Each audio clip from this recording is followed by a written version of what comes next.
আসসালামু আলাইকুম। আজকে আমরা দেখব ঢাকা বিশ্ববিদ্যালয় 2022-23 ভর্তি পরীক্ষায় আসা হায়ার ম্যাথ কোশ্চেনের এমসিকিউগুলো। সো চলো শুরু করি। প্রথমে দেওয়া আছে y equals x to the power -2 ln x। So এইটার মিনিং হচ্ছে আমাদের y2 বের করতে হবে, অর্থাৎ দুইবার ডিফারেন্সিয়েশন করতে হবে। সো দুইবার ডিফারেন্সিয়েশন করার আগে আমরা প্রথমবার ডিফারেন্সিয়েশন করে নিই। ডিফারেন্সিয়েশন যদি আমরা করি তাহলে আমরা এখানে যে দুইটা ফাংশন আছে সেটাকে একটাকে ইউ এবং একটাকে ভি নামকরণ করব। করার পরে আমরা ইউভির মাল্টিপ্লিকেশন সূত্র ডিফারেন্সিয়েশনের জন্য সেটা ইউজ করব। সেটা কি হয়, প্রথমে যে কোনো একটাকে আমাদের কনস্ট্যান্ট ধরতে হবে। সো আমরা ধরলাম x to the power -2 constant. তাহলে বাকিটা ডিফারেন্সিয়েশন করব ln x, সেটা হবে কি 1/x। তারপর হবে প্লাস, যেটাকে প্রথমে আমরা ভেরিয়েবল রাখছি তার পরবর্তীতে সেটাকে কনস্ট্যান্ট রাখবো ln x। তারপর প্রথমে আমরা যেটাকে আমরা কনস্ট্যান্ট রাখছি সেটাকে এখন ডিফারেন্সিয়েশন করব, অর্থাৎ x টু দ্য পাওয়ার -2 যদি ডিফারেন্সিয়েশন করি আমাদের অ্যান্সার হবে কত, এইটা। সো এটা একটু সাজায় লিখি আমরা। সো y1 আসবে x to the power -3 2x to the power -3 ln x। Okay, so আমরা দ্বিতীয়বার ডিফারেন্সিয়েশন করি এই লাইন থেকেই, তাহলে y2 হবে x to the power -3 differentiation কত হবে, -3x টু দ্য পাওয়ার -4। তারপরে -2 আমরা কমন নিলাম। সো কমন নেওয়ার পর এটা বাইরে রাখবো আর কি। সো কমন নেওয়ার পরে আমরা এখানে দুইটা টার্ম আছে সেটাকে আবার আগের মতো ইউভি মেথডে আবার করব। সো ধরো প্রথমে x টু দ্য পাওয়ার -3কে আমরা কনস্ট্যান্ট রাখলাম, তাহলে 1/x ln x এর ডিফারেন্সিয়েশন 1/x হবে এখানে। সো তারপর ln x কে আমরা রাখবো কনস্ট্যান্ট, আর x to the power -3 differentiation করব, যেটা হবে -3x to the power -4। Okay, so এগুলোকে একটু সাজাই আমরা। -3x to the power -4 -2x to the power -4। তারপর হবে আমাদের এখানে -2 আর এখানে -3, দুইটা গুণ যদি করো তাহলে 6x two the power -4 ln x। ওকে, তাহলে আমরা একটু সাজিয়ে লিখি 6x two the power -4 ln x, তারপরে -5x two the power -4। So এটা হচ্ছে আমাদের y2 এর মান, যেটা আমরা বি নাম্বারে দেখতে পাইতেছি। আচ্ছা, তো এখন আমরা 2 নাম্বারটা করি। 2 নাম্বারে কি দেওয়া আছে, আমাদের একটা ইন্টিগ্রেশন করতে হবে। সো এই ইন্টিগ্রেশন যেটা আমরা শুরু করি, integrate of dx divided by e to the power x plus 1/e to the power x। e to the power -x কে আমরা এইভাবে ভাঙায় লিখতে পারি। এইভাবে যদি আমরা লিখি তাহলে একটা কাজ করি, উপরে এবং নিচে e to the power x দিয়ে মাল্টিপ্লাই করে দিলাম আমরা। সো এখানে থাকবে e to the power x square, বা আমরা যেটাকে এভাবেও লিখতে পারি +1। সো এখন আমরা একটা কাজ করি, e টু দ্য পাওয়ার x-কে অন্য একটা ভেরিয়েবল ধরি z। তাহলে আমরা কি লিখতে পারি, e to the power x dx হবে dz এর সমান। তাহলে আমরা যদি e to the power x dx এর পরিবর্তে এখানের dz লিখে দেই, তাহলে নিচে আমাদের কি লিখতে হবে, z স্কোয়ার প্লাস 1, কারণ e টু দ্য পাওয়ার x-কে আমরা কি ধরছি, z ধরছি। তাহলে এই জিনিসটা যদি আমরা ইন্টিগ্রেশন করি, যে integration of dx divided by √1 plus z square, তাহলে এটার ইন্টিগ্রেশন আসবে tan ইনভার্স z, যেখানে z এর মান কি, z এর মান আমরা পাইছিলাম tan inverse e to the power x, যেটা আমরা এখানে ধরছিলাম। সো প্লাস c হবে আমাদের কি অ্যান্সার। ওকে, তাহলে আমাদের অ্যান্সার কোনটা হবে, tan inverse e to the power -x। Okay, so তারপর 3 নাম্বারটা যদি আমরা দেখি, যে যদি h সর্বোচ্চ উচ্চতা আর হয় অনুভূমিক পাল্লা, তবে একটা বস্তুকে ভূমির সাথে 30 ডিগ্রি কোণে নিক্ষেপ করা হলে নিচের কোনটি সঠিক হবে। সো এখানে যে ম্যাথটা, সেখানে একটা প্রজেক্টাইলের কথা বলা আছে, যে প্রজেক্টাইলের আমি যেই অ্যাঙ্গেলে নিক্ষেপ করব সেই অ্যাঙ্গেলটা 30 ডিগ্রি দেওয়া আছে। সো তার একটা সর্বোচ্চ উচ্চতা আছে এবং একটা কি পাল্লা আছে। সো সর্বোচ্চ উচ্চতা এবং পাল্লার ভিতরে এখানে সম্পর্ক দেখাইতে বলছে। সবগুলো অপশনে দেখো সর্বোচ্চ উচ্চতা এবং পাল্লার ভিতরে সম্পর্ক। সো এটা যদি তুমি করতে চাও একেবারে বেসিক থেকে, সেটা হচ্ছে যে তুমি সর্বোচ্চ উচ্চতার যে আমাদের পাল্লার যে ইকুয়েশন সেটা লিখতে হবে, তারপর আমাদের সর্বোচ্চ উচ্চতার যে ইকুয়েশন এটা লিখতে হবে। সো দুইটা লেখার পরে তারপর তুমি সেখান থেকে এই দুটাকে একসাথে মার্জ করতে হবে ত্রিকোণমিতিক রেশিওর সাহায্যে। সো কেউ যদি এটা না করতে চাও তাহলে ডিরেক্ট শর্টকাটও আছে এটার। সো এটা শর্টকাটও চাইলে তোমরা মনে রাখতে পারো, যেহেতু টাইম কম সো এটা শর্টকাট মনে রাখাটাই একটু বেটার হবে। যে শর্টকাটটা হচ্ছে ট্যান থিটা বা ট্যান আলফা, তোমরা যেটাই ধরো সেটা আমরা জানি 4h ডিভাইডেড বাই r এর সমান হয়। সো এটা যদি তুমি মনে রাখো এটা ডেরিভেশন করতে পারবা এই দুইটা লেখার মাধ্যমে, এই দুইটার ইকুয়েশন থেকেই তুমি এটা ডিরাইভ করতে পারবা। সো ডিরাইভ করার দরকার নেই, জিনিসটা যদি ডিরেক্ট মুখস্থ রাখো তাহলে যেখানে এমসিকিউ বেসড কোয়েশ্চেন হয় যেখানে, সেখানে তোমরা তাড়াতাড়ি জিনিসটা করতে পারবা। তাহলে আমরা থিটার মান যদি 30 ডিগ্রি বসাই, সো ট্যান 30 ডিগ্রির মান আমরা জানি 1/√3 ইকুয়ালস 4h বাই r। তার মানে 4√3h হবে কার সমান? r এর সমান, যেটা আমাদের এখানে সি নাম্বার অপশনে দেখতে পাইতেছি। ওকে, সো আমরা 4 করি। সো 4-এ দেখো tan theta plus cot theta equals 2 কোজেক theta দেওয়া আছে এবং আমাদের থিটার ভ্যালু বের করতে বলছে, কিন্তু থিটাটা একটা নির্দিষ্ট শর্তের ভিত্তিতে হবে। এখানে যদি আমরা খেয়াল করি ট্যান কট কোজেক আছে, সো এই ট্যান কটে থাকলে আমরা নর্মাল ফার্স্ট যে স্টেপটা হইতে হবে আমাদের, সেটা হচ্ছে এগুলো থেকে আমাদের সাইন কোজে কনভার্ট করে নেওয়া। সো ট্যান থিটাকে আমরা sine theta by cos theta লিখতে পারি, কট থিটাকে আমরা cos theta by sine theta লিখতে পারি, আর 2 কোজেক থিটাকে আমরা 2/sin থিটা লিখতে পারি। সো এটা লেখার পরে আমরা এখানে এলসিএম করি, তো লসাগু যদি তোমরা করো নিচে হবে সাইন থিটা কস থিটা আর উপরে হবে কত? Sine square theta plus cos square theta equals 1/sin theta. এখানে 1 লিখছি বাট এখানে তো 2 ছিল, আমরা একটা কাজ করি 2টাকে আমরা এখানে নিয়ে আসলাম। সো কেন নিয়ে আসছি? কারণ হচ্ছে এখানে একটা সূত্র হয়ে গেছে। এখন দেখো 2sin থিটা কস থিটা, যেটা কার সূত্র? সাইন 2 থিটার সূত্র। অথবা আমরা চাইলে আরেকটা কাজও করতে পারি এখানে, যে সাইন থিটা কাটা যায়, তো এখানে সূত্র ভাঙানোর দরকার নাই। সো আমরা এই জিনিসটাকে আমরা লিখতে পারি 2 কস থিটা আর উপরে আছে কি আমাদের 1 ইকুয়ালস 1, বা আমরা যদি একটু সাজাই কস থিটা হবে আমাদের half. So cos theta half মানে কস কত ডিগ্রির মান হাফ হয়? আমরা জানি কস 60 ডিগ্রির মান হাফ হয়, বা 60 ডিগ্রিকে যদি আমরা রেডিয়ান ফরমেশনে লিখি আমাদের হবে কি π/3। সো এখানে π/3 অ্যান্সার আছে এবং এই π/3 এই শর্তের ভিতরে পড়তেছে। সো আমাদের ডি হবে কি আমাদের কাঙ্ক্ষিত অ্যান্সার। ওকে, সো 5 নাম্বারটা শুরু করি আমরা। দেখো 5 নাম্বারে কী দেওয়া আছে? Tan theta plus sec theta equals x যদি হয় তাহলে কোজেক থিটার মান কত? সো আগের মতোই আমরা করব যে ট্যান থিটা সেক থিটা যাই থাকুক এগুলোকে আমাদের সাইন কজে যদি কনভার্ট করে নিই তাহলে আমাদের ক্যালকুলেশনের সুবিধা হয়। তাহলে আমরা ট্যান থিটাকে আমরা sine theta by cos theta লিখতে পারি, প্লাস সেক থিটাকেও লেখা যায় 1/cos থিটা ইকুয়ালস এক্স আমরা পাইলাম এটা। সো আমরা এলসিএম করি এই পাশে, তাহলে থাকবে এখানে কস থিটা, উপরে কি থাকবে 1 + সাইন থিটা ইকুয়ালস এক্স। এখন আমরা একটা কাজ করতে চাইতেছি, যে আমরা একটা কাজ করি উভয় পাশে আমরা বর্গ করে দিই।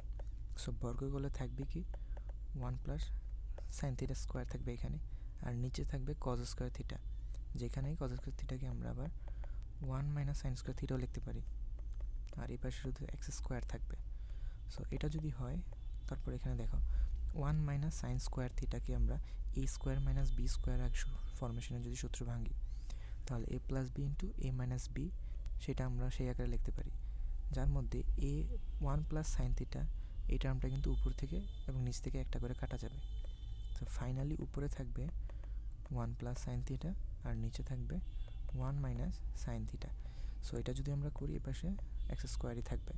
সো এখান থেকে যদি তুমি যোজন বিয়োজন করো 1 + সাইন থিটার সাথে তুমি যোগ করো 1 - সাইন থিটা, আর নিচের লাইনে 1 + সাইন থিটা থেকে বিয়োগ করি 1 - সাইন থিটা, তাহলে বিয়োগ করলে হবে -1 + সাইন থিটা হবে ইকুয়ালস, যোজন বিয়োজন যেহেতু করছি তাহলে এক্স স্কোয়ার +1 এক্স স্কোয়ার -1 হবে, কারণ এটা এক্স স্কোয়ারের নিচে তো মনে 1 আছে, আমরা ধরতে পারি এটা। সো এমন যদি হয় তাহলে এই পাশে সাইন থিটা কাটা আর এখানে 1 কাটা, তাহলে উপরে হবে 2 আর নিচে হবে কি 2 সাইন থিটা, অর্থাৎ 1/সাইন থিটা থাকবে নিচে equals x square +1 x square -1, আর 1/সাইন থিটা মানে কি cosec theta, so cosec theta equals x square plus 1 এবং x square minus 1, যেটা আমাদের এই নাম্বারটা অ্যান্সার। সো আমরা 6 নাম্বারটা শুরু করি। সো 6 নাম্বারে কি আছে, একটা লিমিটের ম্যাথ দিছে। সো লিমিটের ম্যাথ আমরা যদি এক্স এর মান যদি 1 নিচে বসাই, দেখো এটা 0 আসতেছে। সো এটা হচ্ছে ইনফিনিটি ফরম্যাটের লিমিট। সো আমরা ইনফিনিটি ফরম্যাটের যে লিমিটগুলো সেগুলো নর্মালি আমরা লা হসপিটাল রুলস দিয়ে করে থাকি, লা হসপিটালস রুল দিয়ে করে থাকি আমরা। সো সেটা দিয়ে যদি আমরা করি, সো আমরা এখানে লিখতে পারি L limit x tends to 1। So উপরে যে টার্মটা সেগুলোকে যদি আমরা ডিফারেন্সিয়েশন করি, এখানে হবে 6x স্কোয়ার, তারপর 2k প্লাস 1, এই পুরোটাই কনস্ট্যান্ট। তাহলে এক্স স্কোয়ারে যদি ডিফারেন্সিয়েশন করি আমরা, এটা এখানে এক্স স্কোয়ার হবে। সো এক্স স্কোয়ারে যদি আমরা ডিফারেন্সিয়েশন করি তাহলে 2x হবে, যেখানে জিনিসটাকে আমরা এভাবে লিখতে পারি 2x। তারপর 2 এর ডিফারেন্সিয়েশন, 2x এর ডিফারেন্সিয়েশন 2 হবে, k এর ডিফারেন্সিয়েশন 0, কারণ এটা তো একটা কনস্ট্যান্ট। আর নিচে যদি আমরা ডিফারেন্সিয়েশন করি সেটা হবে কত, 1 ইকুয়ালস -6 আমাদের দেওয়া আছে। সো এখন যদি আমরা 1 যদি বসাই দেই উপরের যেই এক্সগুলোতে, এখন কিন্তু ইনফিনিটি বাই ইনফিনিটির কোনো ফরমেশন কিন্তু চলে আসতেছে না। সো এখন জিনিসটা ভ্যালিড হবে। সো এখন আমরা x ইকুয়ালস 1 যদি বসাই উপরে থাকবে 6 plus 2 into 2k plus 1 plus 2 equals -6, অর্থাৎ আমরা ওইটাকে লিখতে পারি 2 ইন্টু 2k প্লাস 1 হবে এখানে 6 to 8, এটা যদি ওইদিকে যায় তাহলে -14 হবে। তার মানে 2k ইকুয়ালস -7, তার মানে 2k ইকুয়ালস, আমাদের দেখো এখানে একটু ভুল গেছে, এখানে আমাদের এখানে মাইনাস চিহ্ন হবে, এখানে তো মাইনাস সাইনটা আছে। সো মাইনাস সাইনটা আমাদের দেওয়া হয়নি, সো এখানে প্লাস না বরং মাইনাস হবে। সো এখানে যদি মাইনাস হয় আমাদের ওই পাশে থাকবে আমাদের +7। তো +7 হলে এখানে 6 হবে। সো এখানে যদি 6 হয় আমাদের অ্যান্সার আসবে কত, 3। সো কি এর মান হবে আমাদের কত, 3। ওকে, যদি f অফ x একটা ফাংশন, যদি তার ভ্যালুটা যদি এটা হয় তাহলে f ইনভার্স x এর কোডোমেইন কত। সো f অফ x এবং f ইনভার্স x এই দুইটা হচ্ছে একটা বিপরীত ফাংশন। সো একটা ফাংশনের যেটা ডোমেন, অর্থাৎ f ইনভার্স x এর কোডোমেইন হবে f অফ x এর ডোমেন। অর্থাৎ এটার যদি আমরা কোডোমেইন বের করতে চাই তাহলে এটার ডোমেন হয়ে যাবে। বা জিনিসটা উল্টা আমরা চিন্তা করতে পারি, f অফ x এর যেই জিনিসটা ডোমেন হবে f প্রাইম x এর সেই জিনিসটা হবে কোডোমেন। বোঝা গেছে? তার মানে আমাদের f অফ x যেটা, এটার ডোমেন বের করতে পারলেই হয়েছে। সো আর ডোমেন কি, ডোমেন হচ্ছে আমাদের এই ফাংশনটা, এই ফাংশনে যে x, এখানে যে ভ্যারিয়েবল x আছে সেই x এর কোন কোন মানের জন্য আমাদের বাস্তব মান দিবে বা রিয়েল ভ্যালু দিবে। তো সেটা তখনই সম্ভব যেহেতু এটা একটা ভগ্নাংশ। সো ভগ্নাংশের নিচে যদি কখনো 0 আসে তখন আমরা কোনো বাস্তব মান পাবো না, অর্থাৎ আমাদের x - 3 0 হতে পারবে না। তাহলে x কি হতে পারবে না, 3 হতে পারবে না। তার মানে সকল রিয়েল নাম্বার থেকে যদি আমরা 3 বাদ দিয়ে বাকি সবগুলো ভ্যালু যদি বসাই নিচে, সবগুলোর জন্য কি হবে, f অফ x ভ্যালিড হবে। তাহলে এটা হচ্ছে f অফ x এর ডোমেন, যেই জিনিসটা f প্রাইম x এর জন্য কি হয়ে যাবে, কোডোমেইন। সো আমাদের ডি হবে কি এখানে অ্যান্সার। ওকে, তারপর 8 দেখি আমরা। 8 p একটা ভেক্টর, q একটা ভেক্টর, তারা পরস্পর লম্ব। তো তারা যদি পরস্পর লম্ব হয় তাহলে a এর মান কত হবে সেটা আমাদের বের করতে হবে। সো আমরা জানি দুইটা ভেক্টর যদি পরস্পর লম্ব হয় তাহলে ভেক্টর দ্বয়ের ডট প্রোডাক্ট হয় কত, 0। সো ডট প্রোডাক্ট যদি 0 হয়, এখন আমরা ডট প্রোডাক্ট করে যদি দুইটার x এর i এর কোএফিসিয়েন্টগুলো গুণ হবে 2a², j এর কোএফিসিয়েন্ট -a -2 যদি গুণ করো 2a হবে। তারপর k এর কোএফিসিয়েন্ট -4 আর এখানে 1 যদি গুণ করো -4 হবে, equals 0। That means a² plus a -2 equals 0। বা তুমি জিনিসটাকে এখন এইভাবে ভাঙায় লিখতে পারি, a² plus 2a - a - 2 equals 0। So প্রথম যদি a common now a plus 2 হবে, আর -1 যদি কমন নাও a প্লাস 2 হবে। That means a plus 2 a - 1 middle টার্মে ভাঙায় যদি আমরা, তাহলে a এর আমরা দুইটা ভ্যালু পাবো, একটা হচ্ছে একটা হচ্ছে -2 আর একটা হবে কি +1। তার মানে 1 - 2 হবে আমাদের কি অ্যান্সার, যেটা সি নাম্বারে আছে। সো 9 নম্বরটা দেখি। 0 2 এবং -2 0 বিন্দুগামী সরলরেখা এক্স অক্ষের ধনাত্মক দিকের সাথে কী কোণ তৈরি করবে সেটা বের করতে হবে। সো আমরা জানি এক্স অক্ষের ধনাত্মক দিকের সাথে যে কোণটা তৈরি করে সেই কোণটা যদি থিটা হয়, সেটা ট্যানজেন্ট আমরা যদি নেই বা ট্যান যদি আমরা নেই সেই কোণটার, তাহলে সেই জিনিসটা ঢালের সমান হয়। তার মানে এই দুইটা বিন্দুর ঢাল আমাদের বের করতে হবে। সো সেই ঢালটা যদি আমরা বের করি তাহলে আমরা জানি কোটিদ্বয়ের অন্তর ডিভাইড বাই ভুজদ্বয়ের অন্তর। তাহলে 0 - 2 -2 - 0 হবে কি তার ঢাল, যেটার মান হবে কত 1। তার মানে আমরা থিটার মান পাইতেছি 45 ডিগ্রি। সো বি হবে অ্যান্সার। সো তারপর হচ্ছে 10। সো 10-এ কী দেওয়া আছে, ওয়াই অক্ষের সমান্তরাল এবং এই দুইটা রেখার ছেদবিন্দু দিয়ে অতিক্রম করে এরকম একটা সরলরেখার সমীকরণ তোমার বের করতে হবে। সো ফার্স্ট অফ অল তোমাকে একটা ছেদবিন্দু বের করতে হবে, যেটা এই দুইটার ছেদবিন্দু। সো দুইটা সরলরেখার ছেদবিন্দু কীভাবে বের করি আমরা, দুইটা সরলরেখার সমাধান করার মাধ্যমে। তো আমরা যদি জিনিসটাকে সমাধান করি, সো এটাকে ধরো 1 নং ইকুয়েশন, এটা আমরা 2 নং ইকুয়েশন নামকরণ করলাম। সো আমরা একটা কাজ করি, 1 নং ইকুয়েশন থেকে 2 নং ইকুয়েশনের ডাবল যদি বিয়োগ করি তাহলে কি হবে, তাহলে আমাদের এক্সগুলো কাটা যাবে। সো এক্স যদি কাটা যায় তাহলে 7y তারপরে -6y থাকবে এখানে, তারপরে +11 মাইনাস, আমরা যদি বিয়োগ করি তাহলে এখানে একটা প্লাস হয়ে যাবে, +16 = 0। That means -13y = -27। সো তুমি যদি এখন ওয়াইয়ের মান যদি বের করতে যাও তাহলে সেটা হবে 27/13। সো এটা হচ্ছে ওয়াইয়ের মান। সো আমরা এক্সের মান কোথেকে বের করব, যে কোনো একটা ইকুয়েশনে এক্সের ওয়াইয়ের মানটা বসাই দিয়ে। সো আমরা 2 নং ইকুয়েশনে বসাই, যদি এক্স হবে -3y + 8। সো -3 × 27/13 হবে নিচে, +8 হবে। সো আমাদের নিচে হবে 13, উপরে হবে -81 + 104। তাহলে এটা যদি আমরা ক্যালকুলেশন করি আমরা দেখব আমাদের অ্যান্সার হবে 23/13। তার মানে আমাদের যেই পয়েন্ট দিয়ে সেই রেখাটা যাবে সেই পয়েন্টটা হচ্ছে 23/13 এবং 27/13। সো আমাকে যেই শর্তটা দিছে, আমার শর্তের যেই রেখাটা সেটা হচ্ছে ওয়াই অক্ষের সমান্তরাল। সো ওয়াই, আমরা তো জানি ওয়াই অক্ষের সমান্তরাল যে কোনো রেখার যে ইকুয়েশন সেটা আমরা জানি কি, x = a।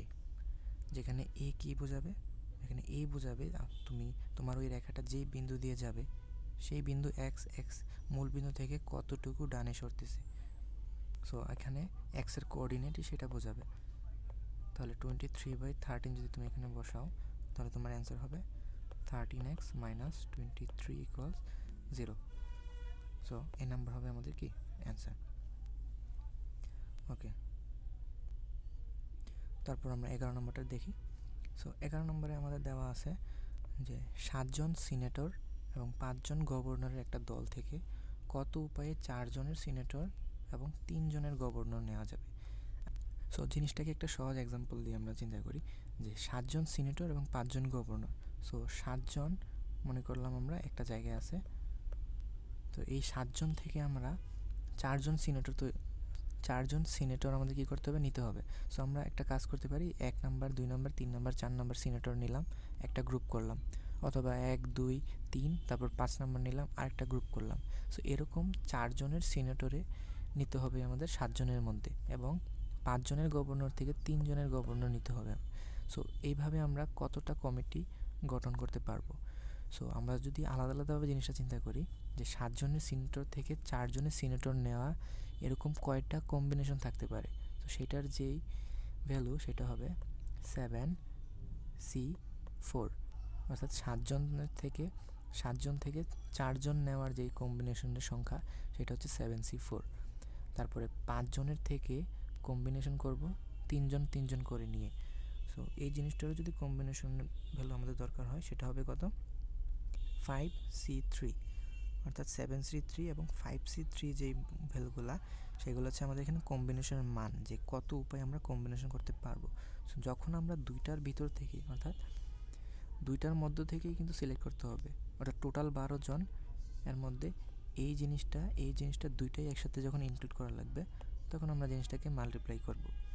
সো 7c4 এবং 5c3 দুইটার মাল্টিপ্লিকেশন করলে আমাদের অ্যান্সার চলে আসবে। আমরা জানি 7c4 হচ্ছে 7 into 6 into 5 into 4 divide by 4 factorial আমরা জিনিসটা লিখতে পারি এখানে ইন্টু 4 3 2 1 এটা হচ্ছে আমাদের 7c4 এর ভ্যালু। আর 5c3 এর ভ্যালু হচ্ছে 5 into 4 into 3 divide by 3 into 2 into 1। So এটা যদি আমরা ক্যালকুলেশন করি আমাদের দেখব আমাদের রেজাল্ট হবে 350। সো আমাদের 350 হচ্ছে আমাদের কারেক্ট অ্যান্সার। ওকে, যদি 240 into 7 two the power minus 2x equals 1 হয় তাহলে x এর মান কত? সো এই জিনিসটা মেনলি সূচকীয় সমাধান। So 7 two the power minus 2x যদি আমরা এক পাশে রাখি আরেক পাশে আমাদের 1/240 রাখতে হবে। সো এই কোয়েশ্চেনটা এভাবে যদি তুমি সলভ করো তাহলে কিন্তু সলভ হবে না, অর্থাৎ কোনো কারেক্ট ভ্যালু এখানে অপশানে নাই। সো রাদার এটা হচ্ছে কোয়েশ্চেনের একটা এরর আছে। তো এই 2401 যদি থাকতো এখানে তাহলে কিন্তু কোয়েশ্চেনটা ইজিলি সলভ হয়, কারণ 2401 যে সংখ্যাটা এটা 7-এর উপর পাওয়ার যদি 4 দেই তখন চলে আসে। 7-এর উপরে পাওয়ারের কোনো ভ্যালু অন্য কোনো ভ্যালুর মাধ্যমে আমরা 240 এটা কখনোই আনতে পারবো না। সো 2401 হবে, আমরা যদি সেটা ধরে করি এটা, তাহলে 2401 equal 7 two the power 2x লেখা যায় আমরা, বা 2401কে 7 টু দ্য পাওয়ার 4 লিখতে পারি আমরা। তার মানে 2x ইকুয়ালস 4 বা x ইকুয়ালস 2, সেটা হবে আমাদের অ্যান্সার। সো এই কোয়েশ্চেনটা একটু ঝামেলা আছে বা একটু ভুল আছে আর কি কোয়েশ্চেনটার ভিতরে, বা তুমি চিন্তা করো এখানে টাইপিং মিস্টেক হয়েছে। সো যদি 2401 হইতো তখন আমাদের অ্যান্সারটা মিলতো। ওকে, তারপর 13। সো একটা অসমতার ম্যাথ দিছে আমাদেরকে। সো অসমতার সমাধান সেট নিচের কোনটি হবে? সো আমাদের অসমতা যেটা সেটা যদি আমরা সলিউশন করার চেষ্টা করি, সো প্রথমে আমাদের কী করতে হবে, 1/x plus 2 is greater than 4। So আমরা একটা কাজ করি, x প্লাস 2কে আমরা ভগ্নাংশের নিচে না রেখে উপরে নিয়ে আসি। তাহলে যদি এই জিনিসটা করি, ইনভার্স করি, তাহলে আমাদের চিহ্ন চেঞ্জ হয়ে যাবে, এটা হয়ে যাবে। তাহলে আমরা যদি এখন একটা কাজ করি, এই জিনিসটাকে যদি আমরা ভাঙাইয়ে লিখি, জিনিসটাকে আমরা এভাবে লিখতে পারবো যে মাইনাস 1/4 এর চেয়ে বেশি হবে x প্লাস 2 1/4 এর থেকে ছোটো হবে। সো মডুলাস চিহ্ন তুললে আমরা জিনিসটাকে এভাবে লিখতে পারি। সো এভাবে যদি আমরা লিখি তাহলে এই পাশে আমরা লিখতে পারি minus 1/4 minus 2 is greater than x এটার চেয়ে বড় হবে x, এবং 1/4 মাইনাস 2 এর চেয়ে ছোটো হবে x। সো সেটা যদি আবার আমরা লিখতে যাই তাহলে হইতেছে মাইনাস 9/4 থাকবে এখানে, x মাইনাস 7/4। অর্থাৎ আমরা যদি এটাকে ব্যবধি আকারে লিখি, সো মাইনাস 9/4 কমা মাইনাস 7/4, এটাই হবে আমাদের অ্যান্সার। এখন একটু খেয়াল করো, এটা কিন্তু কোথাও কিন্তু নাই, অপশানে কিন্তু কোথাও নাই। সো তুমি যদি সবচেয়ে নিকটস্থ যে অপশনটা যাইতে চাও, যে মান মিলছে অ্যাটলিস্ট, সেটা কোনটা, সেটা হচ্ছে এ নাম্বারটা। সো এটা তুমি দেখাতে পারো অ্যাটলিস্ট, যদি দাগানোর ইচ্ছা হয়। তাও না দাগাইলেও মার্কস পাবা, কারণ এখানে কোনো সঠিক অ্যান্সারটা নাই। Okay, 14 y equals 1 plus x. y equals 1 plus 1 divided by 2 plus x. বক্ররেখার এক্স অক্ষকে এ বিন্দুতে, y অক্ষকে যদি বি বিন্দুতে ছেদ করে, তাহলে এ বি সরলরেখার সমীকরণ নিচের কোনটি হবে? সো যে কোনো একটা বক্ররেখা এক্স অক্ষকে কোন একটা বিন্দুতে ছেদ করবে, এই বিন্দুতে, ওয়াই অক্ষকে কোন একটা বি বিন্দুতে ছেদ করবে। সো আমাদের এ এবং বি বিন্দুগুলো যদি বের করতে পারি তাহলে আমাদের এই সমীকরণ বের হয়ে যাবে। তো সেটা করার জন্য আমরা আগে একটা কাজ করি, এ বিন্দু যদি আমাদের বের করতে যাই, আমরা জানি এই বিন্দুটা হচ্ছে এক্স অক্ষের উপরে অবস্থিত কোনো একটা বিন্দু। সো এক্স অক্ষের উপরে কোনো একটা বিন্দু অবস্থান করলে y ইকুয়ালস 0 হয়, এটা আমরা জানি। সো y ইকুয়াল যদি 0 বসাও তাহলে তুমি এইটা লিখতে পারো 1/2 প্লাস এক্স ইকুয়ালস -1 হবে। তার মানে তোমার x প্লাস 2 যেটা, সেটা হবে -1। সো x হবে -3। সো x এর মান -3, তার মানে তোমার এই বিন্দুটা হবে -3,0, অর্থাৎ অ্যাকচুয়ালি এই বিন্দুটা এদিকে হবে কোথাও আর কি, এই প্রাইম যেটা, এটা। আচ্ছা, তাহলে এখন আমরা বি বিন্দুটা বের করি। সো বি বিন্দু হচ্ছে আমাদের ওয়াই অ্যাক্সিসের উপরে অবস্থিত কোনো একটা বিন্দু। সো ওয়াই অ্যাক্সিসের উপরে যদি কোনো একটা বিন্দু অবস্থান করে তাহলে সেটার জন্য এক্সের মান হয় 0। সো এক্সের মান যদি তুমি 0 বসাও, ওয়াইয়ের মান তোমার কত হবে 1 + 1/2, তার মানে 3/2 হবে তোমার ওয়াইয়ের মান। তার মানে 0 আর 3/2 হচ্ছে তোমার ওয়াইয়ের ভ্যালু। সো এখন যদি তুমি এটার ইকুয়েশনের সাথে ইকুয়েশন আকারে লিখতে চাও তাহলে ইকুয়েশনটা কীভাবে লিখবে, যে এটা হচ্ছে তোমার এক্স অ্যাক্সিসের খণ্ডিতাংশ এ, এটা হচ্ছে ওয়াই অ্যাক্সিসের খণ্ডিতাংশ B. So x/a + y/b equals কত হয় 1, ওই ফরমেশনে আমরা লিখতে পারি। সো x/a + y/b ইকুয়ালস 1 হবে এই ইকুয়েশন। সো এটা যদি আমরা সাজাই, সো ফাইনালি আমরা দেখব আমাদের ইকুয়েশন হবে x - 2y + 3 = 0। এটা হচ্ছে আমাদের সি নাম্বারটা। Okay, so last math, cosec 10 - 4 sin 70 degree এর মান কত? সো এখানে আমরা প্রথমে কাজ করব কি, cosec 10কে আমরা sin 10 আকারে সাজিয়ে লিখি, যে 1/sin 10 - 4 sin 70 ডিগ্রি। সো এটা যদি এখন আমরা এলসিএম করি, নিচে আমাদের sin 10ই আসতেছে, sin 10 ডিগ্রি রইল, আর উপরে কি রইল 1 - 4 sin 70 sin 10। ওকে, সো এখন আমরা কি করতে পারি, সো এখন আমরা একটা কাজ করতে পারি, যে উপরে একটু খেয়াল করো, এখানে sin theta sin a × sin b টাইপের কোনো একটা টার্ম চলে আসছে, যেখানে তুমি যদি এটাকে 2 sin a sin b যদি পড়ো তাহলে এখানে সূত্র লিখতে পারো। তো সূত্র কি লিখতে পারবা, 1 - 2 যদি বাইরে রাখো তাহলে 2 sin 70 × sin 10, অর্থাৎ 2 sin a sin b এর ইকুয়েশন আমরা লিখতে পারি। সো ইকুয়েশনে কি হবে, 2 sin a sin b এর ইকুয়েশন হবে cos a + b - cos a - b। So সেইগুলো যদি আমরা লিখি তাহলে প্রথমে আমাদের লিখতে হবে cos 60 হবে cos 80 হবে, আর নিচে কি থাকবে, নিচে তো sin 10 ডিগ্রি এটাই রইল। ওকে, সো এখন যদি আমরা উপরে যদি মানগুলো লিখি, sin cos 60 ডিগ্রির মান হচ্ছে হাফ, তাহলে এটা যদি তুমি 2 এর সাথে গুণ দাও তাহলে এখানে থাকবে কত, -1 থাকবে। তারপর এখানে মাইনাসে মাইনাসে প্লাস 2 cos 80 ডিগ্রি থাকে, তাহলে 2 cos 80 ডিগ্রি আমরা লিখলাম উপরে, আর sin 10 ডিগ্রিকে আমরা চাইলে cos 80 ডিগ্রিও লিখতে পারি। কারণ কি, কারণ হচ্ছে sin 10 ডিগ্রি জিনিসটাকে তুমি চাইলে এভাবে লিখতে পারো, cos 90 ডিগ্রি - 10 ডিগ্রি, কারণ cos 90 - থিটাই তো sin theta. So cos 80 degree যেটা সেটা sin 10 ডিগ্রিরই সমান। তাহলে উপরে হচ্ছে 2 cos 80 ডিগ্রি আর নিচে হলো cos 80 ডিগ্রি, তাহলে আমাদের অ্যান্সার হবে কত, 2। সো আমাদের 2 হচ্ছে অ্যান্সার। আশা করি বুঝতে পারছো। আল্লাহ হাফেজ।